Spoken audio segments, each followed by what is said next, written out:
नमस्कार, आपण पाहत आहात पुणे लाईव्ह न्यूज. पाहुयात दिवसभरातील ठळक घडामोडी. 25 वर्षीय तरुणाचे कामाच्या ठिकाणी वाद झाले, त्यामुळे तो कामावरून पुन्हा घरी परतला नाही. त्याचा सर्वत्र शोध घेतला, मात्र काही तपास लागला नाही. अखेर बेपत्ता झालेल्या तरुणाने त्याच्या मोबाईलचे लोकेशन नातेवाईकांना पाठवल्याचे लक्षात आले. त्यानंतर आळंदी रोड चाकण या ठिकाणी येऊन पाहिले असता एका झाडाच्या जवळ या तरुणाचा मृतदेह मिळून आला. सोपान सूर्यकांत बोईनवार वय वर्ष 25, राहणार पाचपीर चौक, काळेवाडी, पिंपरी असे मृतदेह मिळून आलेल्या तरुणाचे नाव आहे. या प्रकरणी चाकण पोलीस अधिक तपास करत आहेत. चाकण एमआयडीसीमध्ये निघोजे गावाजवळील दुर्घटनेत मंगळवारी सकाळी सुमारे 7:45 वाजता दुचाकीस्वाराचा दुर्दैवी मृत्यू झाला. गिरीश एकनाथ कोठावदे वय वर्ष 49 असे या मृताचे नाव आहे. ट्रक चालकाने इंडिकेटर न देता आयशर ट्रक अचानक थांबविला, त्यामुळे पाठीमागून आलेले कोठावदे ट्रकला धडकून दुचाकीवरून खाली पडले.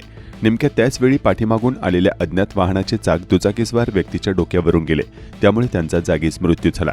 या प्रकरणी प्रशांत रमण कोतकर वय वर्ष 47, राहणार चिंचवड, मूळ राहणार चाळीसगाव यांनी म्हाळुंगे एमआयडीसी पोलीस ठाण्यात फिर्याद दिली आहे. यातील आयशर ट्रक चालक हाकानी करीम शेख वय वर्ष 36, राहणार खालुंबरे तालुका खेड, मूळ राहणार बोळका जिल्हा नांदेड असे आहे. दरम्यान या धडकेनंतर दुचाकीस्वार रस्त्यावर पडले. डोक्यात हेल्मेट असूनही मागून येणाऱ्या अज्ञात वाहनाचे चाक त्यांच्या डोक्यावरून गेल्यानं या भीषण दुर्घटनेत त्यांचा जागीच मृत्यू झाला. तर म्हाळुंगे एमआयडीसी पोलीस याबाबतचा अधिक तपास करत आहेत. माहेरहून पैसे आणण्यासाठी विवाहितेचा शारीरिक आणि मानसिक छळ केल्याप्रकरणी विमानतळ पोलिसांनी विवाहितेचा मरकळ तालुका खेड येथील पती, सासू, सासरे व नणंद अशा 4 जणांवर गुन्हा दाखल केला आहे. पती आदित्य अनिल लोखंडे वय वर्ष 28, सासरे, सासू व नणंद सर्वजण राहणार मरकळ तालुका खेड अशी पोलिसांनी गुन्हा दाखल केलेल्यांची नावे आहेत. याबाबत 26 वर्षीय विवाहितेने फिर्याद दिली आहे. रात्रीच्या वेळी भरधाव वेगात निघालेल्या आयशर टेम्पोने पुणे नाशिक महामार्गावर मुटकेवाडी चौक परिसरात चाकण बाजूकडून पुणे बाजूकडे जाणाऱ्या मारुती सुझुकी इको गाडीला धडक दिली. भरधाव वेगात आयशर टेम्पो चालवून वाहतुकीच्या नियमांकडे दुर्लक्ष केले. तसेच एका मोटारीला जोरदार धडक देऊन चालक व त्यातील आणखी एक जण अशा दोघांच्या दुखापतीस कारणीभूत ठरला. तसेच अनिल गोपाळ गोसावी राहणार मुटकेवाडी यांच्या दुकानाच्या शेडमध्ये सदरचा आयशर टेम्पो शिरला, त्यामुळे दुकान उद्ध्वस्त होऊन नुकसान झाले. तसेच या भागातील अन्य दुकाने आणि यंत्रे तुटूनही नुकसान झाले. या प्रकरणी चाकण पोलीस ठाण्यात आयशर ट्रक क्रमांक MP09 GH 8541 या वाहनावरील अज्ञात चालकावर गुन्हा दाखल करण्यात आला आहे. अपघातानंतर आयशर ट्रक चालक घटनास्थळावरून पसार झाला आहे. या प्रकरणी विक्रम बाळासाहेब भालेराव वय वर्ष 25, राहणार गोहे बुद्रुक तालुका आंबेगाव जिल्हा पुणे यांनी चाकण पोलीस ठाण्यात फिर्याद दिली आहे. त्यावरून गुन्हा दाखल करण्यात आला आहे.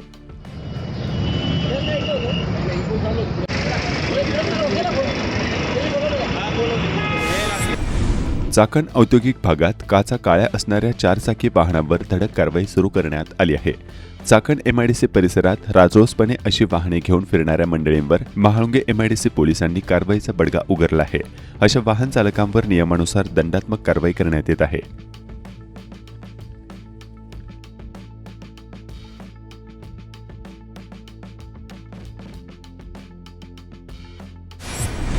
शेलू भांबोली हद्दीतील मलकाई आदिवासी वस्ती या आवारात मोठ्या प्रमाणात कंपन्यांचा घातक कचरा आणून जाळला जात आहे.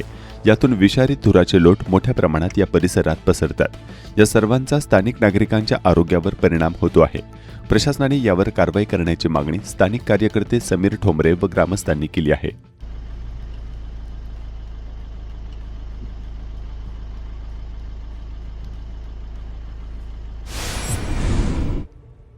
खेड तालुक्यात बिबट्यांचा उच्छाद सुरूच आहे. कमान आणि आहेरे गावात बिबट्यांनी 2 गुरे ठार मारली आहेत. कमानमध्ये सकाळी 11 वाजता सीताराम तिखोळे या धनगर बांधवांच्या चरायला सोडलेल्या बकऱ्यांच्या कळपावर बिबट्याने हल्ला करून एक मेंढी फस्त केली आहे. त्याचप्रमाणे आहेरे गावात आज पहाटे बिबट्याने हल्ला करून एक गाय ठार केल्याची घटना समोर आली आहे. ही घटना तांबेदरा परिसरात घडली असून गाय ही बबन पांडुरंग तांबे यांच्या मालकीची होती. स्थानिकांच्या म्हणण्यानुसार पहाटेच्या सुमारास बिबट्या गुरांवर झडप घालताना दिसला. घटनेची माहिती वन विभागाला देण्यात आली असून पथक घटनास्थळी दाखल झाले आहे. पांडुरंग तांबे ह्या शेतकऱ्यांची गायी काल बिबट्याने रात्री अशी शिकार केली. दारू पिऊन गाडी चालवत आहे की नाही याची तपासणी करण्याच्या बहाण्याने 2 अज्ञातांनी मोशी येथे एका 53 वर्षीय व्यक्तीची 25,000 रुपये किमतीची सोनसाखळी चोरून नेली. ही घटना रात्री 10:30च्या सुमारास घडली. चाकण येथील रहिवासी असलेल्या व्यक्तीने याबाबत भोसरी पोलिसांत तक्रार दिली आहे. पुणे ते नाशिक दरम्यान नवीन रेल्वे मार्गाद्वारे 4 तास वेळ लागत असल्याने तो चुकीचा मार्ग असल्याचं दिसून येत आहे. याबाबत राज्याचे मुख्यमंत्री आणि उपमुख्यमंत्री यांना भेटून विषय समजावून सांगणार आहे. जर हा रेल्वे मार्ग बदलला गेला नाही तर वेळप्रसंगी रस्त्यावर उतरून आंदोलन करण्यात येईल असा इशारा माजी खासदार आणि पुणे म्हाडाचे अध्यक्ष शिवाजीराव आढळराव पाटील यांनी पत्रकार परिषदेत दिला आहे. माजी खासदार शिवाजीराव आढळराव पाटील यांनी पुणे नाशिक नवीन रेल्वे मार्गात अचानक केलेला बदल चुकीचा असल्याचा गंभीर आरोप केलाय.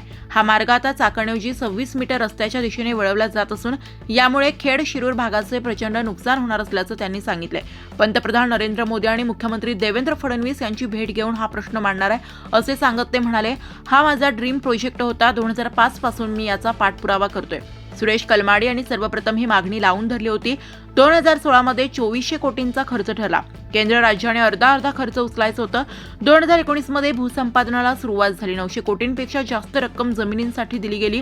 मात्र 2019 नंतर फाईल थंड बस्त्यात पडली असे आढळराव म्हणाले. 2024 मध्ये मी पुन्हा पाठपुरावा सुरू केला असता रेल्वेमंत्री आणि अधिकाऱ्यांनी एकतर्फी मार्ग बदलण्याचे समोर आले. शिर्डी जोडण्यासाठी मार्ग बदलत आहेत, पण शिरूर रांजणगाव नगरमार्ग शिर्डीचा जुना रस्ताच आहे. नवीन मार्ग वेळखाऊ आणि खर्चिक आहे. मूळ मार्ग सर्वांना सोयीचा होता असं त्यांचं म्हणणं आहे. पुणे जिल्ह्यातील सर्वात मोठी समस्या वाहतूक कोंडी असताना रेल्वे हायवे सुविधा अपुऱ्या आहेत. खेड येथील प्रस्तावित आंतरराष्ट्रीय विमानतळ तांत्रिक कारणांमुळे शक्य नव्हते, तरी माझ्यावर खापर फोडले गेले असंही त्यांनी स्पष्ट केलंय. विमानतळ नाही, रेल्वे नाही, हायवे दयनीय अवस्थेत आहे. सरकारने गांभीर्याने पाहिले पाहिजे. गरज पडली तर रस्त्यावर उतरून तीव्र आंदोलन करू असा इशारा आढळराव पाटील यांनी दिलाय. उत्तर पुणे जिल्ह्यात बिबट्याच्या हल्ल्यात अनेक जण जखमी झाले असून यात अनेकांचा मृत्यू देखील झालाय. याकडे लक्ष वेधण्यासाठी नागपूरमध्ये सुरू असलेल्या हिवाळी अधिवेशन सुरू असताना विधान भवनातच शिंदे सेनेचे जुन्नरचे आमदार शरद सोनवणे यांनी थेट बिबट्याच्या वेशातच एंट्री मारली. आमदार शरद सोनवणे बिबट्याच्या वेशात थेट विधानसभेत पोहोचले तेव्हा मात्र तालिका अध्यक्षांनी शरद सोनवणेंना चांगलंच सुनावले. वनमंत्र्यांनी बिबट्यांना 1 कोटीच्या बकऱ्यांची मेजवानी देण्याचा सल्ला आमदार सोनवणेंनी केवळ धुडकावून लावला नाही, तसेच बिबट्यांच्या जन्मदरावर नियंत्रण मिळवण्याचा सल्ला दिला. राजगुरुनगर नगर परिषदेचे मुख्याधिकारी अंबादास गरकळे यांना सौर ऊर्जा या टेंडरमध्ये झालेल्या बोगस कामांच्या चौकशीच्या अहवालानुसार संबंधित ठेकेदारावर गुन्हा अद्याप का दाखल केला नाही असा जाब विचारण्यासाठी आलेल्या व्यक्तीचे आणि मुख्याधिकारी गरकळे यांचा चांगलाच वाद झालाय. त्यानंतर मुख्याधिकारी यांनी थेट खेड पोलीस ठाण्यात संबंधित व्यक्तीवर गुन्हा दाखल केलाय. राजगुरुनगर पालिकेत नेमकं काय घडलं होतं पाहूया. बोला काय करायचं. अरे तुला का बोलले आता तुम्ही मला काय करायचं तुला. मी काय म्हटलं तुम्ही मग काय पुरावा तुमच्याकडे मोठा पॅकेज आहे ना. मी म्हटलं का मोठं पॅकेज बोललो का मी बोललोच नाही. तुम्हाला काय आलंय का म्हटलं. काय बोललंय. पुरावा काय तुमच्याकडं. आता माझ्याकडे पुरावा आहे. आहे ना. मी तुम्हाला काय म्हणलं तुम्ही टाळाटाळ करताय का. तुम्ही मला विचारलं महोदय मी 2 महिने आले या प्रकरणासाठी येतोय. त्याच्यावर तुम्ही मला बोलले काय मोठं पॅकेज आलंय का. मी म्हटलं मी कोणतं मोठं पॅकेज सिद्ध झालंय का सांगा. गुन्हा न दाखल करण्यासाठी. मी काही बजेट खाली बसलोय का. मला काय माहित भजे खाता का वडापाव खाता का सांबर खाता का इडली खाता. मग काय बोला ना तुम्ही. बोला ना. अरे तुरे बोलले का नाही मला तुम्ही आता. तुम्ही असे आरोप केल्यानंतर तुम्ही अरे तुरे बोलायचा संबंध आहे का. मी तुम्हाला अरे तुरे बोललो का. पुरावा आहे तुमच्याकडे. काही आरोपाच्या अनुषंगाने काही पुरावा आहे. मी म्हटलं का पुरावा आणलाय मी. बोललं म्हणजे काय पुरावा द्यायलाच लागतो का. तुम्ही काय म्हटले गुन्हा दाखल करत नाही काय करायचं करा. बोलले का नाही. बोलले का नाही. उठसूट काय रोज येते का तुमच्यावर आरोप करायला. मी साहेब मी तुमच्यावर रोज आरोप करायला येतोय का एवढं मला सांगा. मी रोज येतोय का त्रास द्यायला तुम्हाला. मी वस्तुस्थिती घेऊन येतोय का नाही मला सांगा. मूळ कागदपत्र ग्राह्य धरतात का. हे ऑनलाईन तुम्ही घेतला. ऑनलाईन ग्राह्य धरत नाही का. बाहेर थांबा जरा. ऑनलाईन तुम्ही ग्राह्य धरत नाही का. मी काय येऊ पोलीस स्टेशनला. मला काय गरज आहे गुन्हा. तुम्ही अरे तुरे बोलू नका तुम्ही. अरे तुरे कशाला बोलता मला. अरे तुरे कशाला बोलता ना. जनतेला ही वागणूक देता का. मी काय आरोप केला. काय आरोप केला. मी बोललो का तसं. काय बोललो. तुम्ही मला अरे तुम्हाला मोठं गाभाड गावलंय का म्हटलं मी. मी कशाला येऊ. मला काय गरज आहे यायची. मला गरज काय यायची. मला गरज काय पोलीस स्टेशनला यायची? मला काय करायचं आहे? तुम्ही गुन्हा दाखल का करत नाही? मी काय करीन ना कोर्टात. मग मी कोर्टात करीन. तुम्ही जर मला न्याय देत नसाल तर मी कोर्टात करीन. हा मग करतो ना. मी काय आरोप केले तुम्हाला? तुम्ही गुन्हा का दाखल करत नाही? ती मी 3 महिने आलं तुमच्याकडे येतोय. जा ना, करा ना. मग हा माझ्यावर पण करा. जा. चाकणचे ग्रामदैवत श्री भैरवनाथ मंदिरामध्ये एक वानर आले. त्याने मंदिरात अन्य भाविकांच्या प्रमाणे चक्क दर्शन आणि प्रसाद घेऊन पुढे मार्गस्थ झाल्याचं देवस्थान ट्रस्ट यांनी याबाबतचे व्हिडिओ पाठवून कळवले आहे.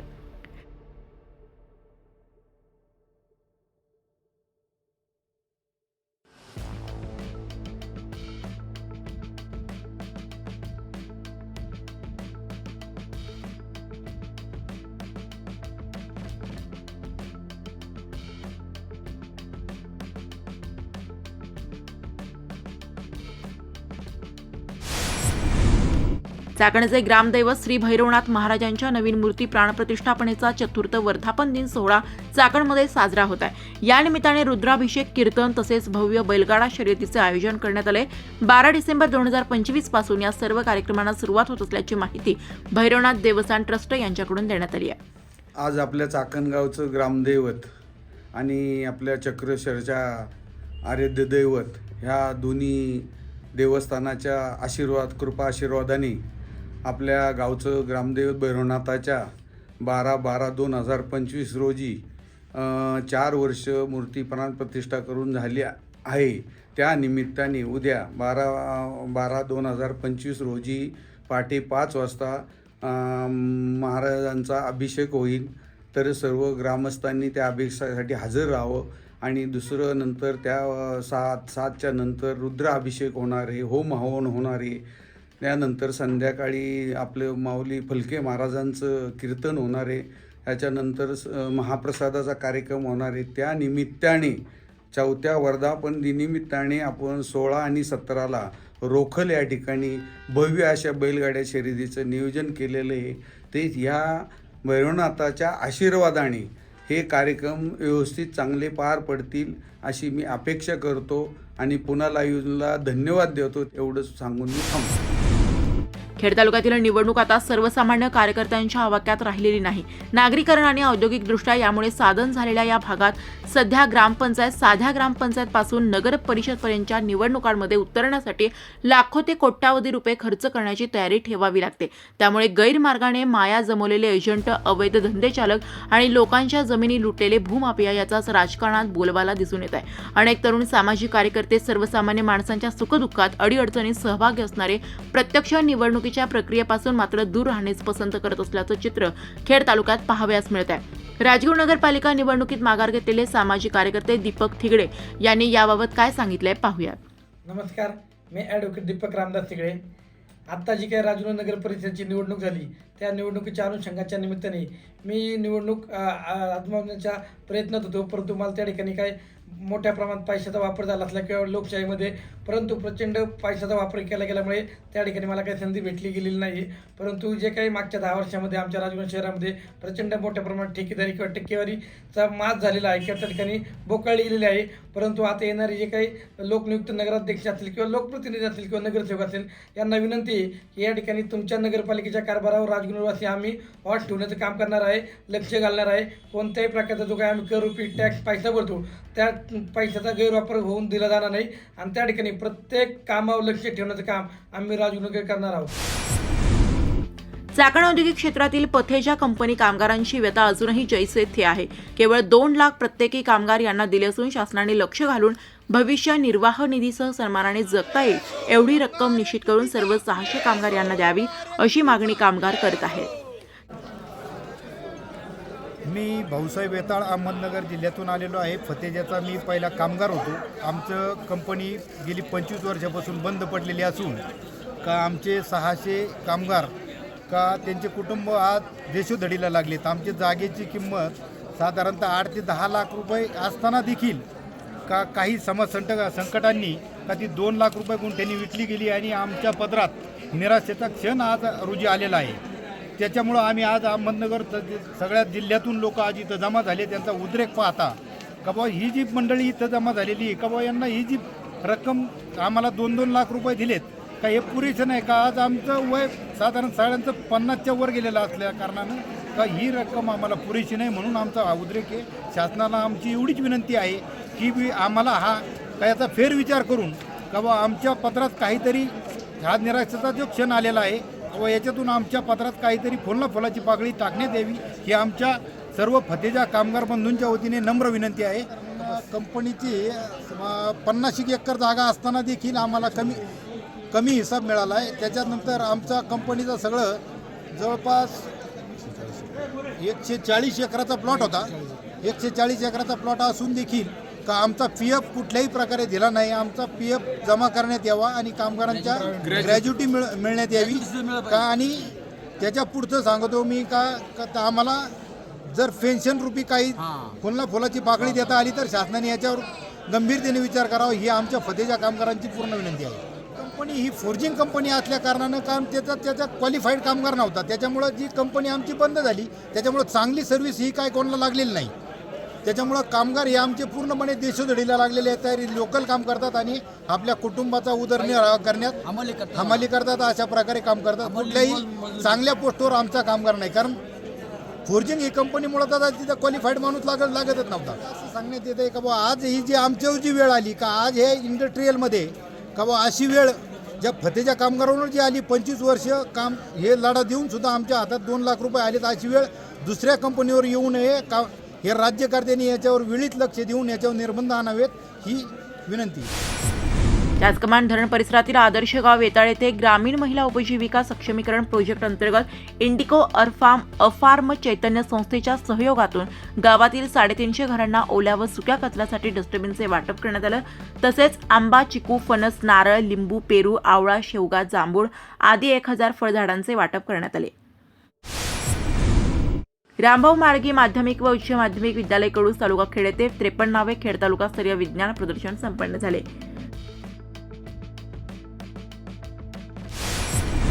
काळूस तालुका खेड येथे आदर्श जिल्हा परिषद शाळा खैरे साळुंखे वस्ती या शाळेत व्यवस्थापन समितीच्या अध्यक्षपदी अशोक किसन साळुंखे व उपाध्यक्षपदी चैताली गणेश खैरे यांची निवड करण्यात आली आहे. माझे अस्तित्व शक्ती महिलांचे शिबिर जिल्हा परिषदेच्या माध्यमातून काही दिवसांपूर्वी एकल महिलांचे सर्वेक्षण केले. त्यामध्ये पुणे जिल्ह्यात 1,09,000 एकल महिलांची नोंद झाली.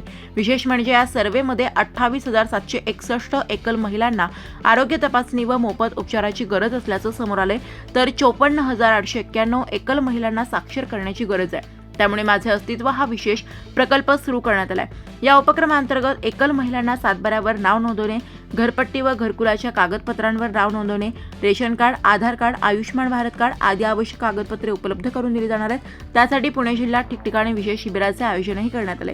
त्याप्रमाणे खेड तालुक्यातही या उपक्रमाचे नियोजन आहे. खेड तालुक्यात अशा 11,833 महिला असल्याचं समोर आले. खेडचे आमदार बाबाजी काळे यांनी नागपूर हिवाळी अधिवेशनात तालुक्याचे विविध प्रश्न आणि मुद्दे उपस्थित करून सभागृहाच्या कामकाज आणि चर्चेत सहभाग घेतला. अनेक देवस्थानं त्या ठिकाणी घेतली गेली, परंतु शासनाच्या माध्यमातून खेड तालुक्यामध्ये या शंभू डोंगर असेल, सौरंग्या डोंगर असेल, सिंगेश्वर डोंगर असेल, कुंडेश्वर डोंगर असेल, गडदूदेवी आनंदी देवी असेल, भामचंद्र डोंगर असेल, चक्रेश्वर, भामेश्वर, त्याचबरोबर कानिपनाथ मंदिर परिसर असेल, काळूचा संगमेश्वर असेल, अशा अनेक ठिकाणी इको टुरिझमच्या माध्यमातून शासनाचा निधी मिळावा. शेतकऱ्यांना कर्जमाफी होणं गरजेचं आहे. मार्चपर्यंत ही कर्जमाफी जर झाली तर शेतकरी खऱ्या अर्थानं त्या ठिकाणी त्याला आधार मिळेल. कांद्याच्या बाबतीत अतिवृष्टीमुळं फार मोठा अन्याय झालेला आहे आणि नैसर्गिक आपत्ती येऊन शेतकऱ्याला 25 रुपये त्या ठिकाणी किलो मागं उत्पादन खर्च आहे. एक्सपोर्ट चालू ठेवणं गरजेचं आहे आणि कांद्याला हमी भावासाठी 35 रुपये तरी भाव मिळावा.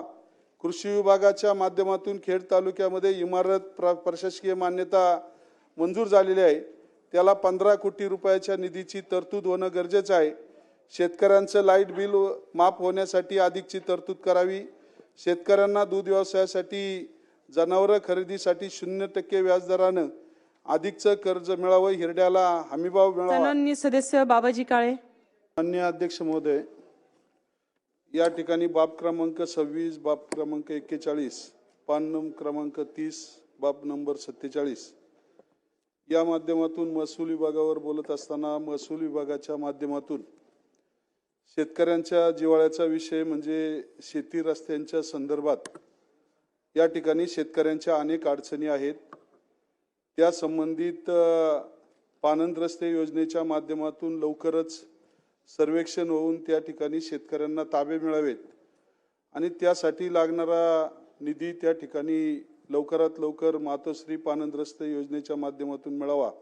काळूस गावातील काळूस भीमा नदीवरचा पूल, पांगरी गोलापूर भीमा नदीवरचा पूल, काळूस माळवाडी दावडी रस्त्यावरील पूल, कोरेगाव खुर्द बुद्रुक जो या 2 गावांमधील भामा नदीवरील पूल, हुतात्मा स्मारकाचे आराखड्यातील उर्वरित PWDचा जो हिस्सा आहे 150 कोटी रुपयाचा तो त्या ठिकाणी सदरील कामे मंजूर होण्यासाठी निधी मिळावा.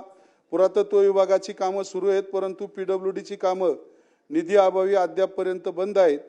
खेड तालुक्यामध्ये प्रशासकीय इमारतीला 23 कोटी रुपये मंजूर आहे परंतु सुधारित प्रशासकीय मान्यतेमध्ये 30 कोटीची अधिकची गरज आहे. पंचायत समितीच्या इमारतीसाठी अधिकची 10 कोटीची गरज आहे आणि रस्ते कनेरसर ते पाबळ रस्ता, पाईट ते आडगाव फाटा रस्ता, चास कडूस रस्ता, चास मिरजेवाडी रस्ता, करंजविरे ते वांद्रे रस्ता, विराम ते वांद्रा, होलेवाडी ते निमगाव, काळूस माळवाडी दावडी, कुरकुंडी आणि शिरगाव त्या यासाठी जवळजवळ 300 कोटी रुपये रस्त्यांच्या कामाला गरज आहे. या सर्व बाबी आपल्या पुरवणी मागण्यांच्या माध्यमातून शासनाला तुमच्या माध्यमातून त्या ठिकाणी आदेश द्यावेत. धन्यवाद.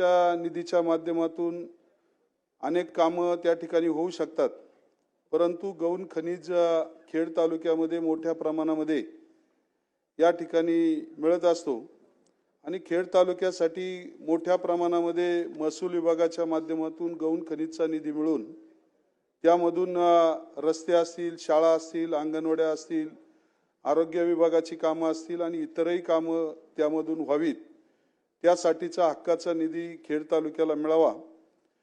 प्रत्येक महसुली गावाला या ठिकाणी तलाठी कार्यालयासाठी निधी मिळावा. नमस्कार, आपण पाहत आहात पुणे लाईव्ह न्यूज.